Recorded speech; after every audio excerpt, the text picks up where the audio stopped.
আলহামদুলিল্লাহ, মাননীয় প্রধান উপদেষ্টার কার্যালয়ে আমাদের দাবি আদায় ঐক্য পরিষদের পক্ষ থেকে নবম পে স্কেল নিয়ে যে আলোচনা, সেটা ফলপ্রসূ আলোচনা হয়েছে। আমরা আশাবাদী ডিসেম্বরের মধ্যেই পে স্কেলের গেজেট জারি হবে ইনশাআল্লাহ। পে স্কেল নিয়ে আলোচনা হয়েছে, ইনশাআল্লাহ ফলপ্রসূ আলোচনা হয়েছে। ইনশাআল্লাহ আমরা ডিসেম্বরের ভিতরে আশাবাদী যে পে স্কেল পাবো।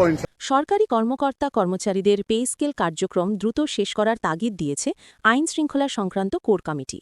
আশঙ্কা করা হচ্ছে বিলম্ব হলে সরকারি কর্মচারীরা আন্দোলনে যেতে পারেন। সোমবার সচিবালয়ে স্বরাষ্ট্র মন্ত্রণালয়ের সভাকক্ষে অনুষ্ঠিত কোর কমিটির বৈঠকে এ উদ্বেগ প্রকাশ করা হয়। বৈঠকে সভাপতিত্ব করেন স্বরাষ্ট্র উপদেষ্টা lieutenant general of Jahangir Alam Chowdhury. বৈঠক সূত্রে জানা যায়, জাতীয় বেতন কমিশনের সুপারিশ বাস্তবায়নের বিষয়ে সরকারি কর্মচারী সংগঠনের নেতারা ইতোমধ্যেই আল্টিমেটাম দিয়েছেন। জানুয়ারির মধ্যে পে স্কেল কার্যক্রম চূড়ান্ত না হলে তারা ভোটের আগে আন্দোলনে নামতে পারেন, এমন শঙ্কা থেকেই প্রক্রিয়া দ্রুত শেষ করার তাগিদ দেওয়া হয়েছে।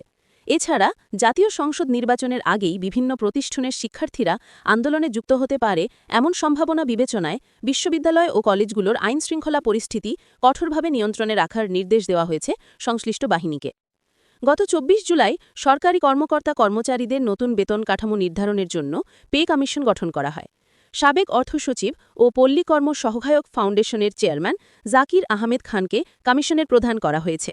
৬ মাসের মধ্যে প্রতিবেদন জমা দেওয়ার নির্দেশও দেওয়া হয়েছে।